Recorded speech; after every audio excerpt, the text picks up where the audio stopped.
Hey, what's going on? Welcome to Dharma Time. I am your host, the Dharma Guy, here with my, I'll call you producer this time. You happy? I like that better. The Dope Doctor. The truth. And you're listening to WPSN99.com, where we stream solutions. That's right. And it's been a crazy day already, man. Well, brother, you've been busy today. Yeah, man. I am feeling hyped up at the moment. I know. But it's not a bad thing. No, it's not a bad thing. No, you're much more relaxed now. You're much more relaxed now. Energy, you know. Yeah. Well, once the mic is on, man, I gotta. Well, yeah. What's going on? You came in like a bull in a china shop a second ago. Well, you know what? That's a myth, actually, because bulls, when they did a MythBusters did an episode on bulls in china shops. Yes, they did. And you know what the bull did is it ran around and it missed every single bit of china. Did it really? It did. They're very, very careful animals, apparently. How many bulls did they do it with? A few. I don't remember the exact number at the moment. I think it was like 2 or 3, but they ran around and missed it all. I'm glad the FDA does more research than just 2 or 3 people. Touche. Before they call something fact. Yeah. You know what else isn't a fact? Oh, gosh. Here we go. I'm kidding. Feelings. Oh, wow. Look at that. Great segue there, man. You're like a professional or something. You would think. So, but yes, for those of you who don't follow me on social media, why not?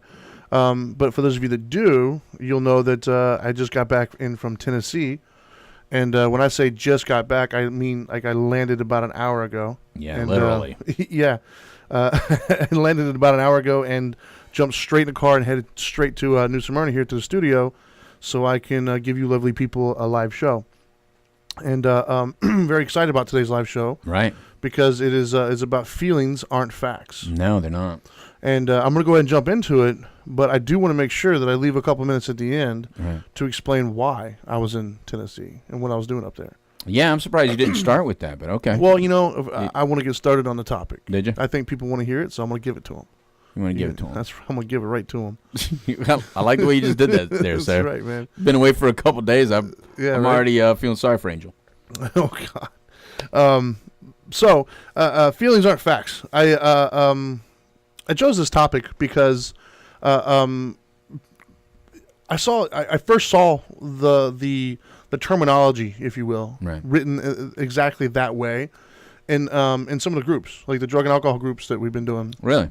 Yeah, that was the first time I heard it put quite that way. Yeah. You know, I've heard it put other ways before, the kind of same, premise, if you will. But feelings aren't facts. It's such a God. There's so many good phrases, dude. Mm-hmm. You know, in the drug and alcohol world, right? When you start getting into like running groups and counseling and things of that nature, there's so many good statements that belong in the world, not just in that world. If you know what I mean, right? The favorite one that I heard, and I remember the moment I heard it.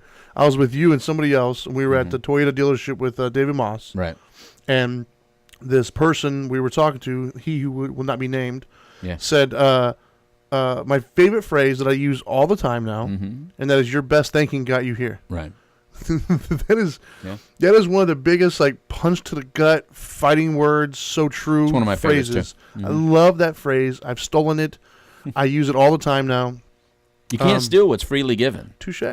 But the other one I heard all the time is feelings aren't facts. And from the moment I heard that, it really resonated with me because I think we as human beings, I think we got that bad habit. We got a bad habit of our truth, whatever that truth may be, our perspective, whatever that perspective might be.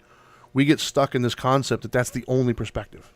Yeah. And then we spend all of our time either defending that perspective or trying to get other people to see that perspective. Right. As opposed to, listening to understand kind of a thing. Right. We listen to fill in the gaps and explain to you why my perspective is right and yours is wrong or whatever it may be. And so I figured we could talk about that one today. Right on. I figured the two of us have been around and seen enough things where we could kind of fill an hour and help people kind of understand the difference in that. You would hope. Yeah, right. If not, man, it's going to be a weird 30 minutes. But I think that I guess where I'll start, man, is our feelings about a situation. They're based on the most erratic, the most impermanent, and the most fluctuating thing that there is, and that's our emotions. Right. And I think that's the problem. Right. is our feeling is typically based on our emotions. And, somebody could say something to you, and if you're in a great mood, whatever they just said to you will be taken in such an amazing, positive way. Mm-hmm. And you might be, oh, thanks, that's awesome, that's great. Right. However, let you be in a bad mood. Let you be in a bad mood, a bad, irritating mood, had a bad day, and somebody say something to you, and the same phrase, your responses can be vastly different than it was. It changes on minute to minute, man, depending on whatever's going on. Yeah. And the best example I can think of immediately is one phrase that can be told to you, and I want you to think about you're in a good mood and you're in a bad mood. Okay. Same phrase, but you'll take it differently. Okay. Calm down. If I'm in a relaxed, chilled mood, somebody tells me to calm down, I'm more likely to be like, yeah, you're probably right. I need to chill out a little bit. Right. But say calm down to somebody who's hyped up and really angry and mad. Right. Gentlemen, if you got an angry wife, right. It's probably not the best time to say calm down. Yeah, for real. Because you're not going to get the response. You're not going to get the response that you're looking for. I don't know. I don't think there's many times where. I don't know. I can't think of many times where calm down is taking very well. No. I think usually because it's used when the person's upset. Well, even like when you first came in, and me saying, you got to relax. Yeah. You got to relax. Yeah. Typically is taken very negative. Just like calm down. It means for some people, depending on what's going on. Sure. Like you said, that they're not relaxing. That somehow they're too hyped up or they're doing something wrong. Yeah. But you took it well because you're in a different spot, in a different place. Yeah. So we just experienced that calm down thing with different words is why I'm bringing that up. Because and for when I those say you got to relax, it's because you know that I'm very aware of what you present on Dharma Time. Yeah. And when you were talking to me, I just felt you just ran up those stairs. I don't even think you you probably didn't. You were running late from Nashville. Yeah. You just got in from the airport. I did. You've been flying down the road for an hour. Yeah. From the airport, if not longer. Yeah, about a little over an hour. Then we have what people don't know is that we have like 50 steps. Dude, no. We have the steps from hell. All right, let's just get that straight. These steps, and I'm a big dude, man. So trying to pull my big butt all the way up them stairs, dude. That is quite the trip there. Yeah, so I could tell you just hit like 3 steps. Yeah. So you were breathing heavily, and I was like, yeah, hey, man, we're about to go in the air in 3 minutes. Yeah. I'm gonna nickname those stairs the Widowmaker. Is one of my those things are ridiculous, but right. but no, you're right, because Dharma Time is meant to be very spiritual, very relaxed, and kind of let's address things. Right. And yeah, I'm hyped up on caffeine at the moment. Right. I've been stuck in an airplane for a couple hours, and then went straight from an airplane to being stuck in a car for another hour. Right.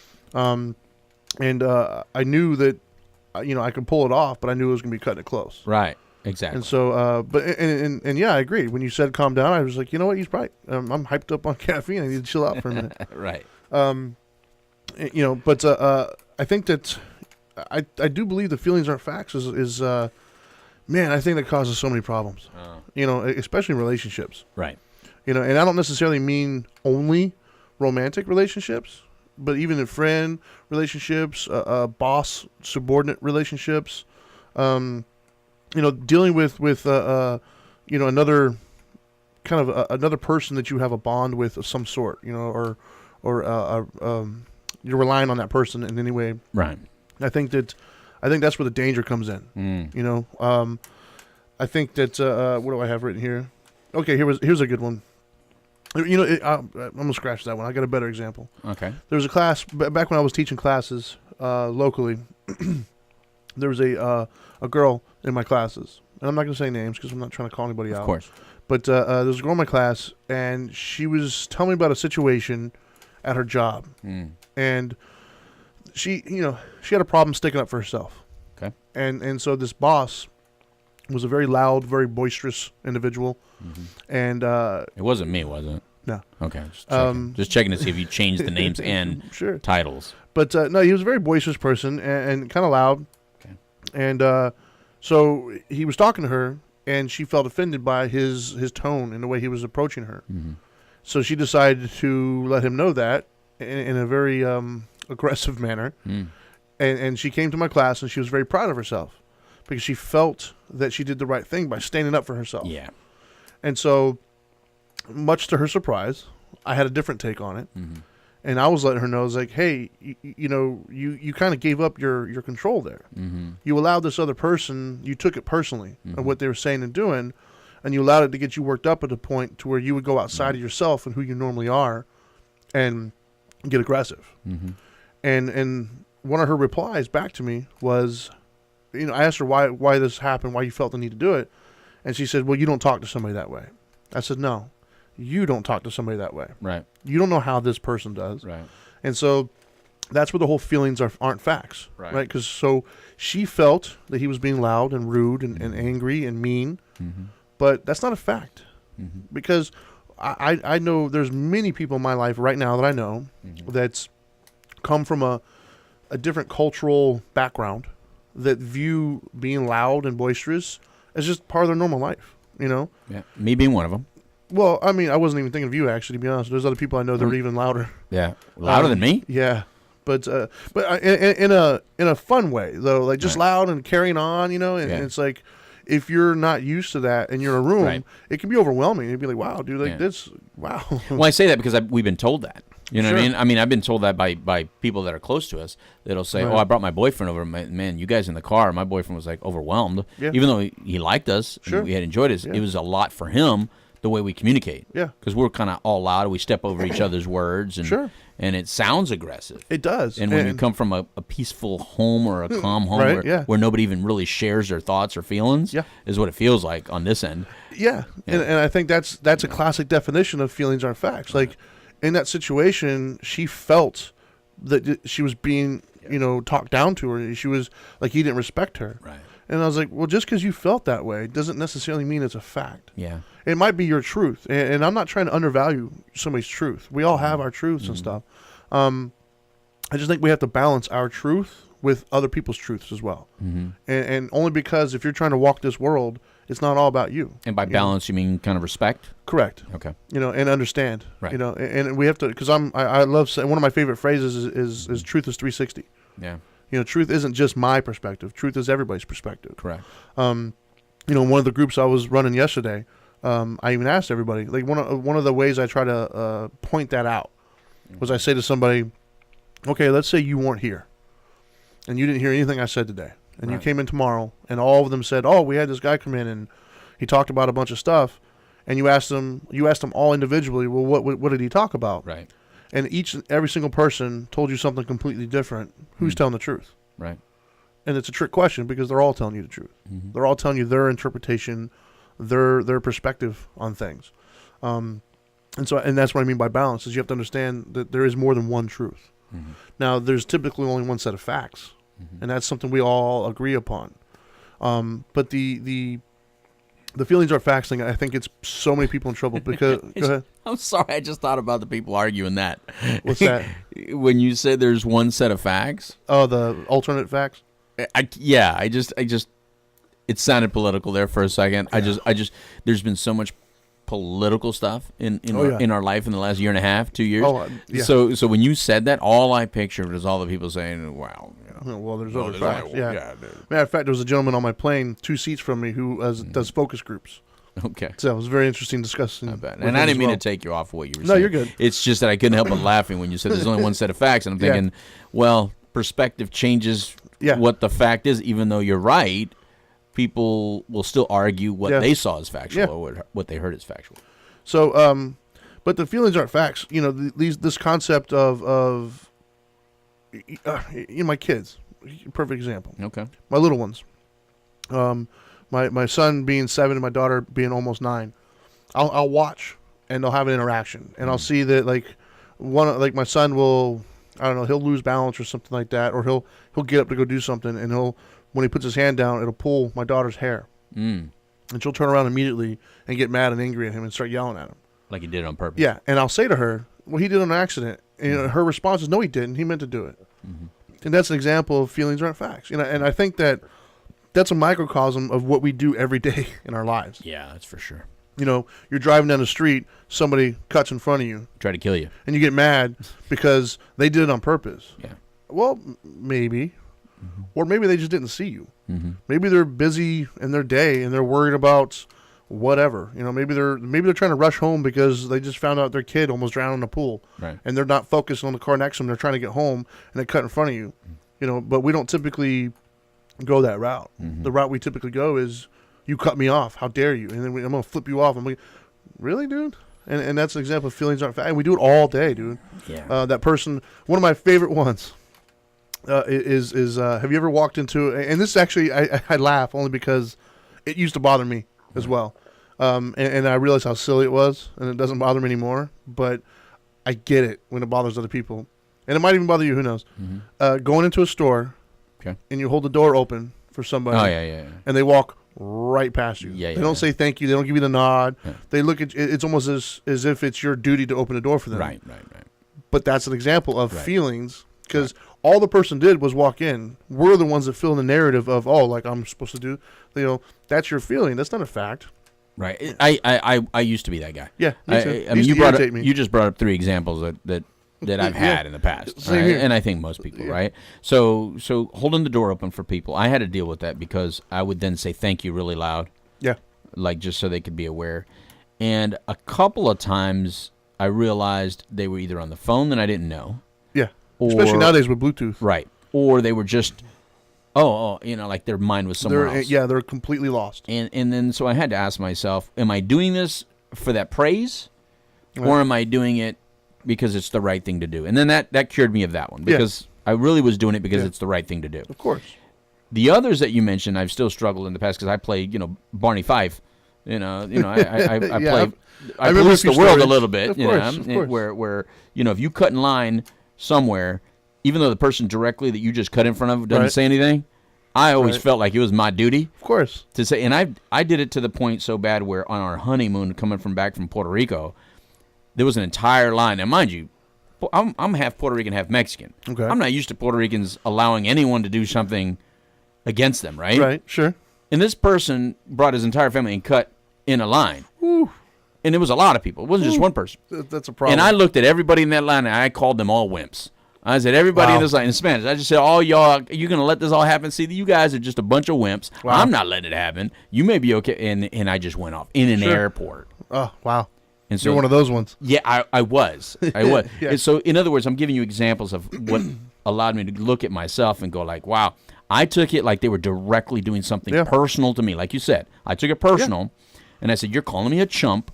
You're saying you're more important than me. Yeah. And those were issues that I had. And so as I got, healthier, and I dealt with how I felt the world was looking at me, I felt wimpy, because I was abused by my brother. I felt abused by my brother, at least. So that made me feel a certain type of way.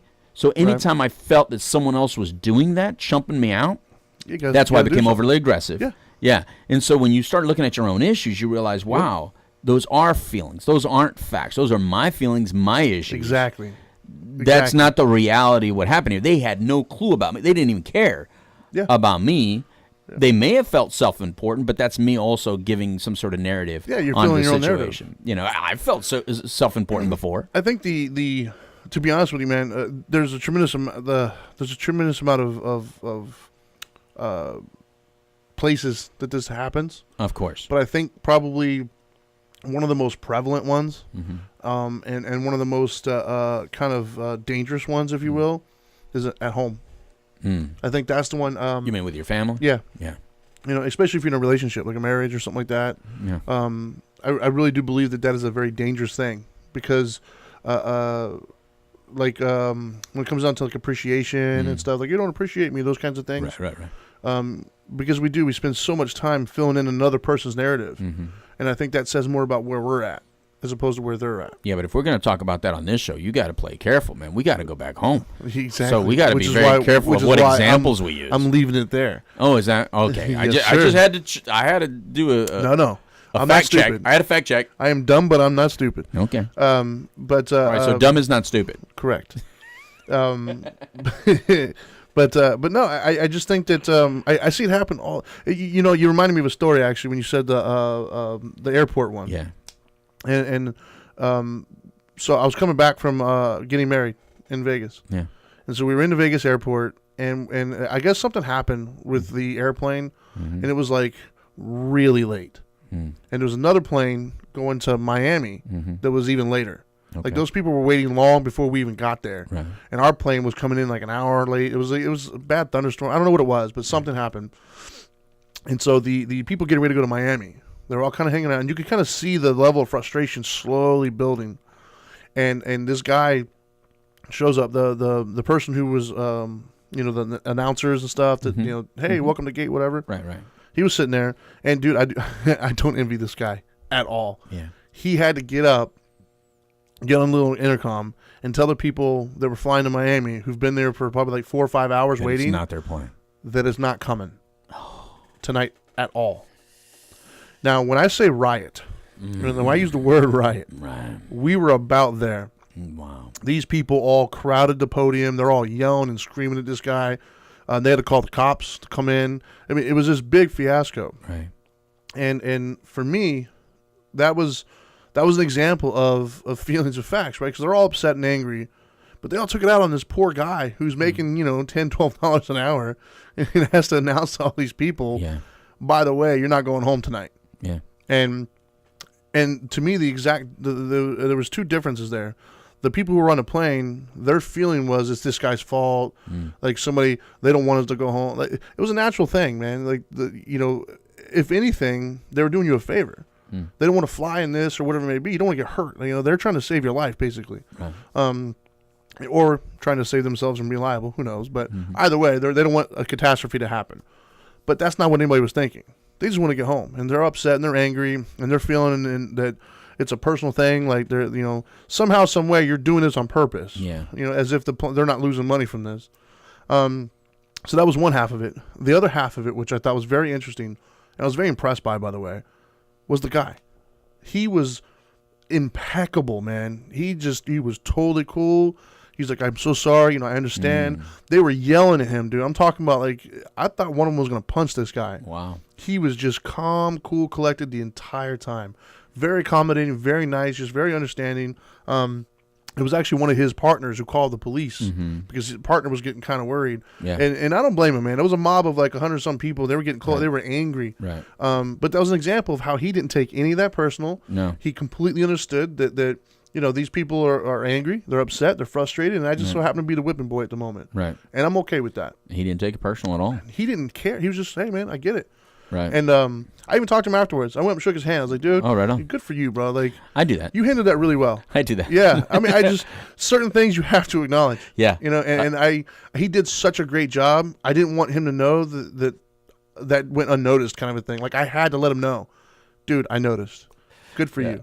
Have you ever noticed that when you do that and you go up to somebody who handled the situation really well, and I've said things either like the way you said it, and I've even said, man, you handled it much better than I would have, and I'm a trained professional, and you did that really well. And then their answer is like not even like close, but like, yeah, man, I was close. It's always like, oh, no, it's okay. It's nothing. Yeah, he plays it off like and they're still like not even acknowledging that, thank you, but this is like every day for me. Yeah. You know what I mean? It's like, that's pretty cool. That some people have that natural gift. Yeah, no, it's amazing. Or trained, or they got there. Yeah. However they got there. But I think that just goes to show, once again, the feelings aren't facts. Right. It would have been very easy for him to feel like I'm being attacked. Right. These people, you have no right to say that to me. Yeah. I'm an employee here. I'm just trying to, he could have taken it a whole other way. But he didn't. Right.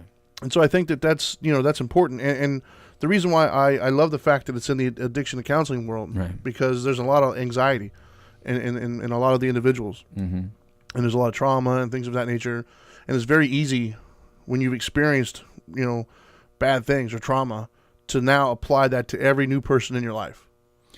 Yeah, well, we talk a lot about thinking in recovery, stinking thinking or whatever, but people tend to only look at that in relation to thinking about using, like craving or something like that. But the thinking is actually a lot more part of this. Yeah, man. Like, you have a thought and you've attached an emotion to that. You've attached a feeling to that. Yeah. And then, so let's say you thought that they were doing this to hurt you, or they were doing this to upset you, or they're doing this for whatever reason. Yeah. You've attached an entire story, and you created a story around that, a narrative, if you will. And therefore now you're responding and reacting to that. Yeah. That fear that there's a lot of fear attached to that. So in recovery, you deal a lot with, your thinking, the way you think about things, the way you fear things, and what fears are there, and then the issues like I mentioned earlier. And when you deal with that stuff, it allows those feelings to be less factual. Yeah, and I think it's kind of how to work through some of that. And that's the thing I've noticed a lot of times is when an individual is going through that like that moment, they don't really leave a lot of room for interpretation. Typically, no, they don't leave a lot of room for. They narrow it down on purpose. Maybe I'm wrong. No, it's no. There's no doubt I'm wrong. You are 100% being mean to me in the moment because you don't like me or whatever. Yeah. So much to the point where you can probably ask them as a third party, well, why would they be mean to you? Well, because they would have a whole backstory. They would fill out their entire life history based upon one tiny little interaction and how they interpret that situation. And apologies will not help at that moment. No. To that person, an apology is irrelevant. Correct. Because you already did it. Yeah. You can't take it back. It's like you can't undo it. Yeah, and so I mean, and that's why I love that statement, man. Like, there's no better way of saying feelings aren't facts, and it's just hard, I think, for people to see that. And there's a lot of people that have been hurting for a lot of years that kind of need to hear this, Trinity. To be honest with you, they've been struggling with certain feelings for a long time. Yeah, and to hear you say that, their initial instinct is going to be, mine are different. What about this feeling?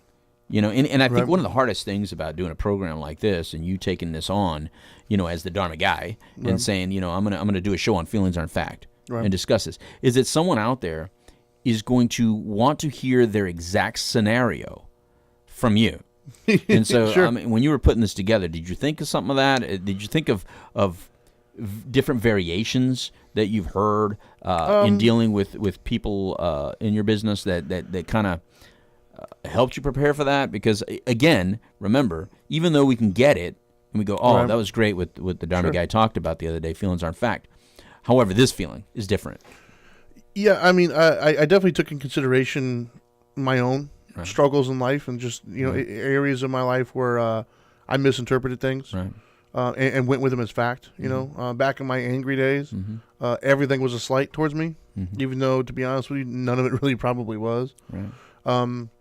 And then over the I don't know how many groups you've dealt with a lot of people with trauma. Yeah, right. So how do you talk to that person with trauma? The person that's been maybe sexually abused or physically abused. Well, I'll use my own story then, right? Because the feelings aren't facts thing, I kind of had to use that in probably the most important internal work I've had to do in my life, and that was forgiving my dad, right? And so for the better part of, I'd say, 18, maybe more, 20 years, huge chip on my shoulder, just angry and bitter at the world. Because as a child, my dad he was abusive. He beat all of us. And some of my earliest memories were catastrophic things, man, and violence and blood everywhere and stuff. And so I grew up just pissed, just angry and blamed him for everything. And this chip on my shoulder wouldn't get any smaller no matter how angry I got. And so obviously at some point in my life, people who were older, knew better, would tell me things like I needed to forgive. And I would almost smack those people. I'm like, you must be out your mind. What are you talking about, forgive? Right. Because what was done was there is no forgiveness for that. Right. And in one sense, I was kind of right in the fact that some actions are not forgivable, but the people are always forgivable. And so for me, I had to kind of change my narrative a little bit. And what made it, I hesitate to use the word easy, but what made it able to be done, I should say, was kind of switching the roles around, was trying to put myself into his shoes and changing the narrative. Because from my perspective as a kid, all I saw was, I'm a kid, man. And as a father now, there's nothing my son or my daughter could do that would deserve that kind of punishment. It's just nothing there, and they're not going to... Don't challenge them. Yeah, right. My son might find a way. But there's nothing they're going to do that requires that level of aggression towards them. Yeah. And so... that was my narrative. It was like, dude, I don't care. I don't hear anything you have to say. It's impossible that's deserving. However, what I had to do is change the narrative by saying, okay, let me get out of my feelings for a minute and look at it from a factual perspective almost. And so factually speaking, had I found out that I was having a child at the age of 17, 18, I can't honestly tell you that I wouldn't have been the same way. Right. I like to think that I wouldn't be, but I was a really angry person, 18, 19 years old. And just because you get a child doesn't mean that anger goes away. Matter of fact, there's more reasons to be angry if you wanted to. So for me, I had to kind of realize that, at like 8 years old, nobody says they want to grow up to be horrible fathers. Like nobody says that. That's not a goal of anybody's. No matter how much we might think that you're a bad person. No. And if it is, you better do something about it now. You got a serious problem then. But and so I kind of walked back from that narrative, saying, all right, well, I had to realize that at his age, at that time, he grew up in a military family. It was back in the 50s and 60s, where you were kind of not only allowed but almost expected to beat your kids. What we would call today abuse back then was discipline. Right. And then as he got older, it wasn't the in thing to do to talk about your feelings or anything like that. There was no internet back then. That was weakness. Yeah, there was no internet. Yes, kids, I know. There was a time there was no internet. So you couldn't look it up on your own. Not even interweb. No. So essentially what I'm getting at is there was no access to help, essentially is what I'm getting at. So basically he had all these demons and all this pain that he didn't address on his own. And then here I come into the situation. And at the time I had a brother and sister that weren't his. It was from another marriage from my mom. And so he is taking on 2 kids that aren't his own, has one that is his own, with a ton of pain that he's never dealt with. And now I'm learning, I guess, years after the fact, apparently there must be some mental disorders there or something. I don't know what they are, but regardless. Is it genetic? I don't know. Hopefully not. I hope not. Right? It started going crazy. Because I'm in the room with you. Yeah, right. But so for me, that's what helped forgive. That's what helped me forgive, was realizing my feelings about the situation weren't factual. Right. Even though it felt better at the time, anyways, to believe my own feelings. Right. It felt good, dude. It felt good to have hatred. It felt good to be able to tell Absolutely. people, like, no, he's wrong. Right. It felt good to have other people validate those feelings. Like, yeah, that's horrible. I can't imagine that. You're always going to find someone that can validate that, for sure. But the problem was it didn't give me any peace. It didn't give me any happiness. Right. I was just walking around rageful every day. So for me, when I got into this philosophy, when I realized compassion and love and everything else was the way to go, I guess I believed in the philosophy enough that I just gave it a shot and I tried it. And so as I kind of started walking that path, it feels so much better to let go. It feels so much better to have peace and realize my feelings weren't. And to be honest with you, I can't think of a way where it would feel better being angry. Right. Because I feel better even knowing that it wasn't because I was bad or anything. It was because he just had some pain, man. Like, I feel better even doing that. Just as a human being, I have more compassion for the situation. So, the feelings aren't facts isn't something that I preach. It's something I did. It's something you did. And I've seen the very real result of it. Right. And I've also seen the flip side. I still see people to this day that are stuck in their feelings and can't see anything else other than that, and I see how much suffering they bring to themselves. Yeah, and I think what's important to note right there, Trinity, with the story that you just shared, and thanks for that, the fact that you use your own story and your own history to kind of explain something allows all of us to kind of get the concept a little bit better. But in that explanation, I can see people wanting to say that those are excuses. And I think it's important to also say these aren't excuses. No. These are the facts of that person's life. Yeah. So when these things happen in a person's life like that, it allows you to better understand. And understanding is key to knowledge. The more you understand about a situation, the less you bring emotions into it, and the less you bring other drama or other stuff, your insecurities, your fears, and the more you just are able to say, well, if these things are factual, and what's also factual is I don't know how I would respond in that situation. Right. I would hope that the way I have responded negatively in situations, that there's somebody out there at least maybe understanding me. Because I require a lot of understanding for a lot of deeds that I've done. Yeah. And so it just helps you move forward in, at least for me, in listening to your story, it just further reminds me of how I had to forgive myself for a lot of things, because I was able to see, well, I could see a correlation between some of the things that happened to me and the way I responded. And those aren't excuses. It just gives you an explanation and understanding so that you can go deal with that. Because if you can't go deal with it, at least with yourself, you can go deal with it. You can't deal with it with your father. No. Like you can't go help him heal. No. But at least by understanding it in him, it allows you to further understanding the things that you've done. Yeah. And maybe heal some of the things within you. That's the way. That's what I wanted to bring up. It helps me help others too. Yeah. You know, it's easier to counsel other people and help other people when I don't look at them as just horrible people. Especially if you have to counsel someone that has done some serious things, and I know I've had to do that. I've had to counsel, people that are considered sexual offenders, right? And initially, that's a hard one.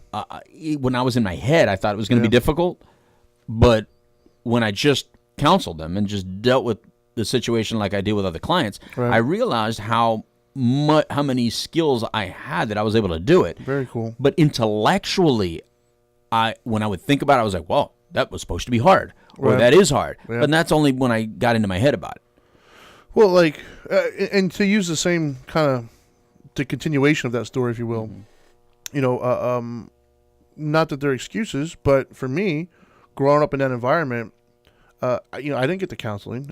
Nobody helped me deal with that pain. Mm-hmm. So I turned that pain outward. Mm-hmm. Some people turn inward, some people turn outward. Yeah. For me, I made sure that nobody else was going to take my power. So I became aggressive. Right. I became angry and mean. Right. And violent. Mm-hmm. And so, oh my gosh, man! I look back and some of the stuff I did through elementary and middle school. Mm-hmm. If you're listening, I'm sorry, man. Like I was mean. Yeah. And yeah, I mean, it would be easy for me to like not forgive myself. Yeah. But once again, they're not excuses. Having said that, what else was I supposed to do? Like nobody taught me another way, and so I had all this pain. I didn't know what to do with it, and then I spilled out on everybody around me. Right. Thankfully, though, for whatever reason, I was able to reach a point in my life where I matured enough to where I looked inward and I wanted to change some things and be better, if you will, and then help others. But I had luxuries that like my dad didn't have. I had luxuries such as like internet and surrounded by good people, and grew up in a time where introspective thinking was celebrated. You're not considered a weak or a weakling or a wimp or something like that by getting in touch with your feelings. You also had the luxury that he left. Yeah, you know what I mean. You had the luxury that he didn't do what the guy just did yesterday. Oh yeah, man, that was horrible. That guy killed his kids. I don't know all the details, but I don't know all the details, but he didn't leave. So the one thing your father did really well is he never presented again. Yeah. Somehow. Yeah. For whatever reasons. Yeah. And I'm sure you know more details, but than I do, obviously. but the staying gone, being gone, staying gone was something some people give, and I know you and I have probably talked to people. That's what they say they do, and when we hear them say it, it's like, oh man, you should go back. You should say hi to them. You should let them see how you are now. You should You should let them know some of your story. You should and they're like, nah, me being gone is the best thing ever. And so this is probably an example of, well, by him being gone, it allowed you to. He got very lucky that you were able to heal the way you healed. Yeah. There's a lot of fortunate. For sure. Things that happened there. No, if he would have stayed around, he didn't really have much of an option. My mom left, but had that situation. But some of those people still surface. Oh, absolutely. Had that situation stayed, I have no clue where I'd be right now. I have no clue. Exactly. Good or bad. Yeah, that's what I'm saying. I mean, there's some good that came out of it. Meaning, no, for sure. By being so young, you still had a lot of healing to be done. Yeah. Like if it would have happened now in your life. Well, not now, but at this age, I should say. Not who you are now, but like let's say just a regular guy in his 30s, like you are. Right. You could be in prison. Oh, absolutely. Man. And so it's very. There's some good things to see out of it. I see here a couple comments that I want to make sure I read out. Simon, welcome. You finally get to watch it live, brother.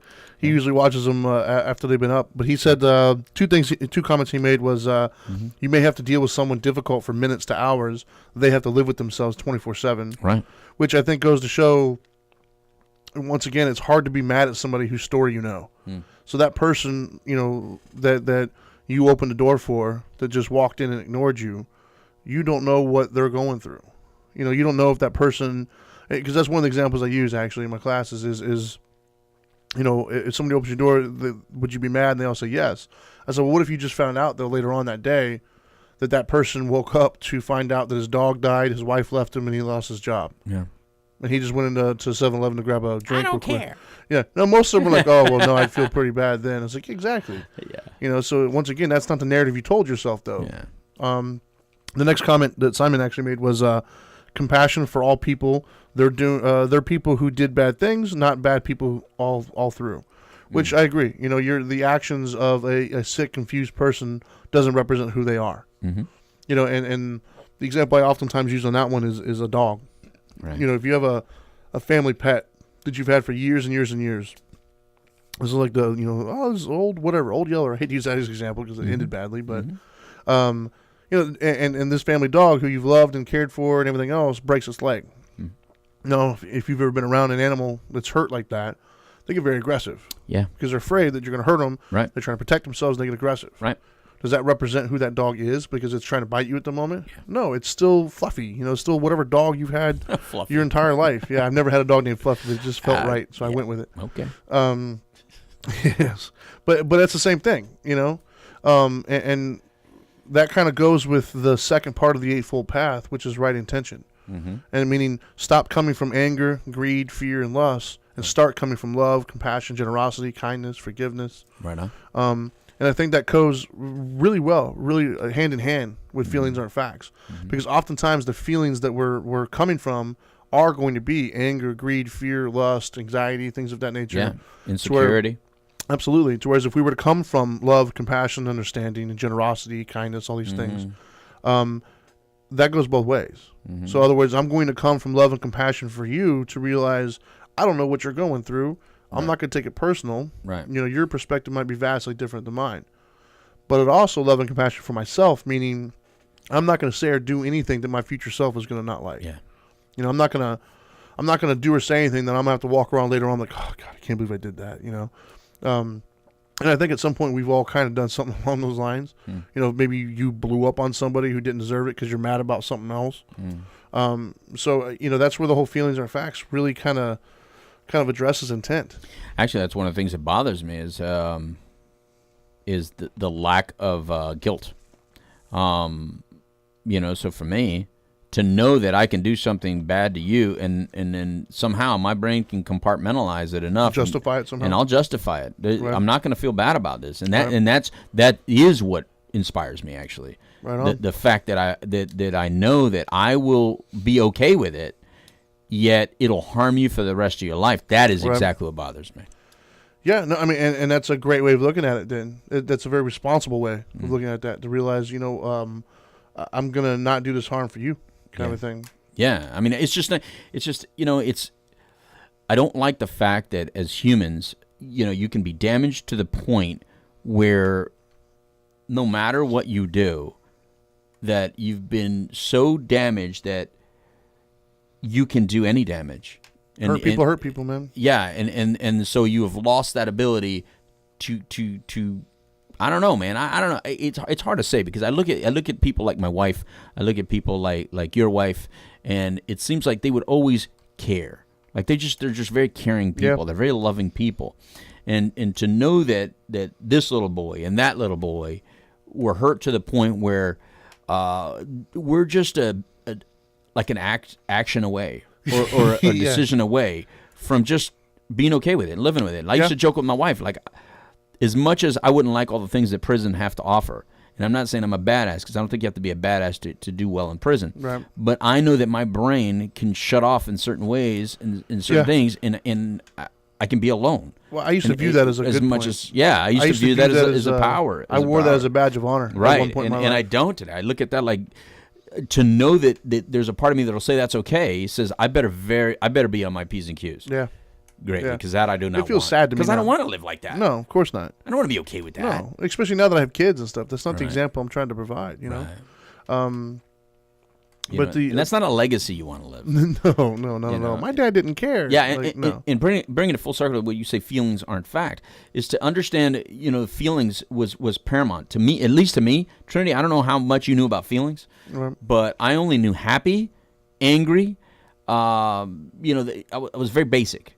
Like, I only knew the basic feelings. I still remember the first time I ever looked at that feelings chart with all those little smiley faces, and I thought that was a therapist's nightmare. I was like, who...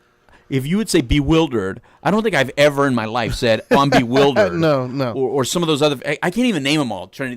That's how bad I am. There's so many feelings on that feelings chart then I'm like, really? Yeah, I was pretty basic. There's an emoji for that? I honestly didn't even have happy back then. I was too angry to be happy. No. I had angry. That's because you didn't do cocaine. See, at least I had superficial happy. Yeah, I didn't even have that. I had angry and before angry. That's really all I had. Yeah, angry and semi-content. Yeah.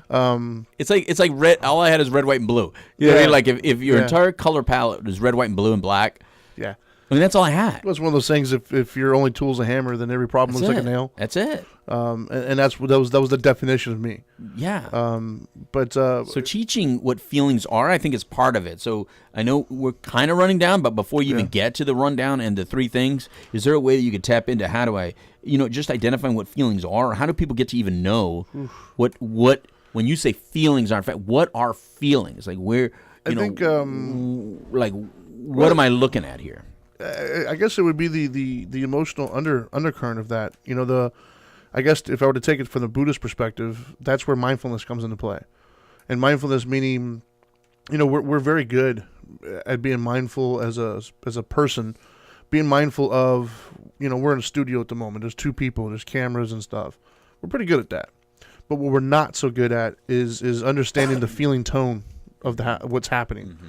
Do I like it? Do I not like it? Do I not really care? So the thoughts that generate the feeling. And so I think that's something that mindfulness teaches, and the best way for mindfulness, of course, is meditation and things of that nature, to kind of bring thought to what's happening and what's arising inside of you, if you will. Because I think that too often we react as opposed to respond, and that's because we're not aware of the feeling. And so I think that's where mindfulness comes into play. That's why it's so key in Buddhism, is you have to be mindful of the thought process, the narrative, and how much of that took place and how much of that you just filled in yourself. And I think that's where the secret lies, I guess, in kind of deciphering the difference between a feeling and a fact. Mm-hmm. Is it important? I'm sorry. I don't want to take it away where you're going with it, but is there a way to maybe, or do you think it's important to not practice those feelings, but allow yourself to dip into every feeling so that you can isolate it and know what that feeling really is? Well, I think you should have all feelings. Mm-hmm. And I think that as men... And I bring that up because I practice that. I try to practice, right, if that's true, if that feeling exists and I have it, let me try to isolate it and feel it so that I can identify it. Well, that brings up the big dirty word that all people have a problem with, and men, especially our egos and our testosterone, really has a problem. That's the big V word, vulnerable. Vulnerabilities is right. People don't like feeling vulnerable, man. And so that's a very vulnerable feeling to allow yourself to feel feelings that you're not used to, or you make you feel weak. Because it's like giving other people a weapon. It's like giving other people bullets to your gun. But true strength actually comes from being vulnerable, believe it or not. Yep. And so and there was a point in my life where vulnerability was a very dirty word for me. I know a lot of people who feel the same. Yeah. And to be honest with you, that kind of is at the base, if you will, of the feelings aren't facts. Yeah. Is something happened, it made you feel a vulnerability you didn't like, and your response to that feeling of vulnerability, that poke in the bear, is to get defensive, to get angry, to get frustrated, because anger is never really the problem. That's a symptom of the problem. Right. It's, your expectations weren't met, or you felt vulnerable. Something happened that you didn't agree with, and you responded out of anger. Well, nobody wants to be a mark, man. Nobody wants to be a mark. Oh, a mark. Yeah. And that's how you feel. You feel like a mark. Yeah. You know what I mean? Like someone's mark. Someone's going to take advantage of you. Yeah. Just like when I see a woman walking around with an open purse. Right.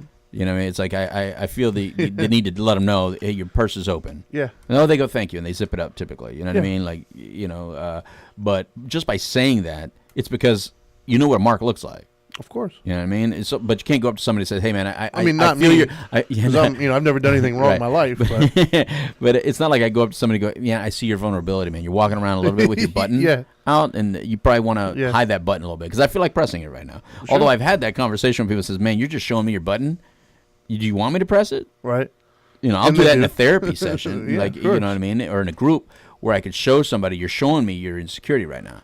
Do you want everyone here to see your insecurity? Because we can go around right now, and I bet you all of us can tag each other's at least one of our insecurities. Right. Just by the way we look and sound right now. Well, before I do my wrap up, Bob McLean just put a really good one out there. It says, feeling can be the mind's history coming together to make a narrative.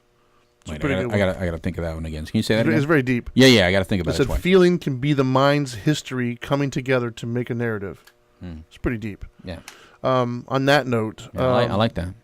I do want to. Let me do the 3 things first, and then I'll talk about where I just came from, I guess. Yeah, we're there, so you better go ahead. So my 3 tips, of course, kind of bring it all together. The first thing I'm gonna say is the first tip, if you will, is allow there to be room for interpretation in your feelings, if you will, like when you're feeling the narrative. Basically allow there to be just a little bit of maybe I'm wrong. This is how I feel. This is what I think happened, but I could be wrong. Right. I'm not saying you are, and I'm not saying that you have to be, but just leave room for error, essentially. You're not a perfect human being. Leave room for error that maybe you just misread that situation. The second one is when you start to have a feeling, whatever it may be, ask yourself, why am I feeling this? Is it a vulnerability? Is it something in my past coming back? Is it based upon fact, or is it based upon an interpretation? Just ask yourself that question, why am I feeling this? And then finally, the third one I have is when you're unsure about something, when you feel something, ask the other person. Ask them what they meant by that, what the intention was. And then the most important half of that is believe them. If you ask somebody, hey, were you doing that on purpose? Were you trying to do this? If they say no, I totally didn't understand, or I didn't think of it, believe them. Don't act like they're lying to you. Just believe them if they tell you that.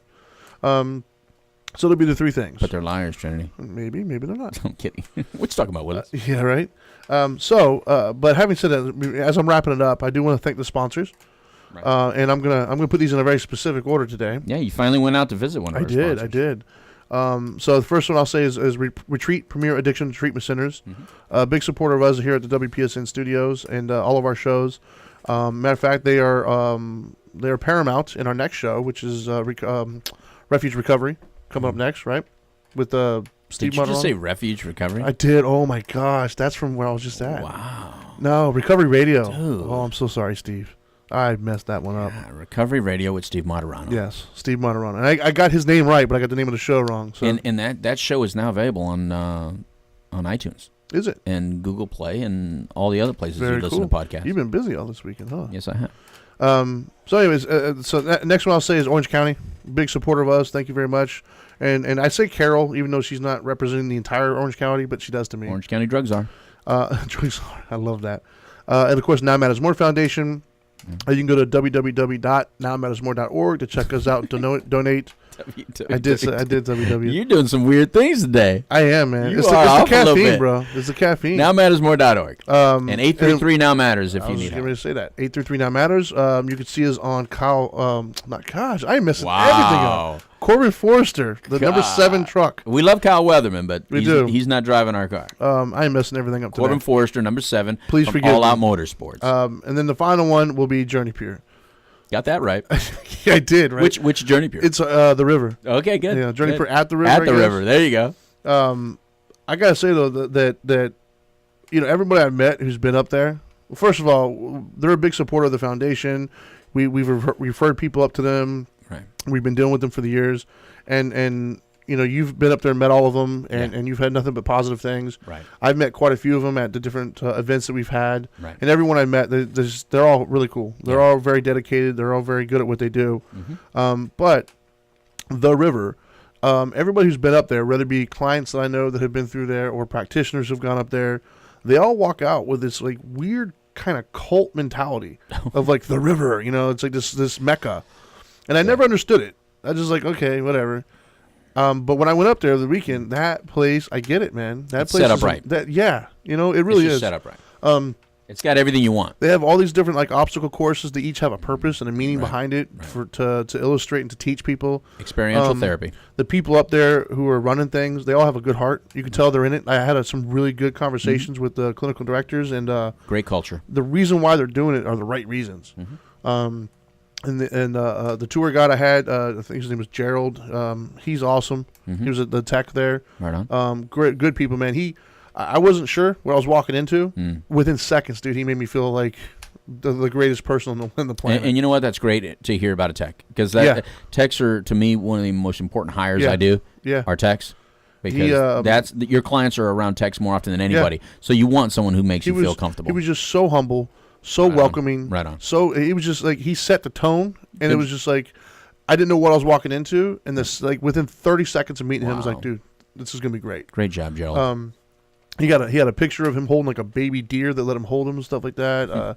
Right outside the front door, there's a bird. I mean, it's an amazing place, man. And in Tennessee, that's saying something. Instead of a dead deer, yeah, exactly. With a gun.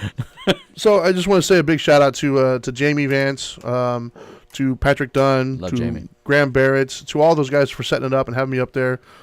Let me go do my talk and kind of bring some Dharma Guy, stuff to them. So very, very cool. So I thank you for them for being a sponsor, but also thank you for just doing what you do and being a place that we can feel comfortable referring people to. So on that note, I see the time is ticking down. So now that you know better, do better. Till next time, peace.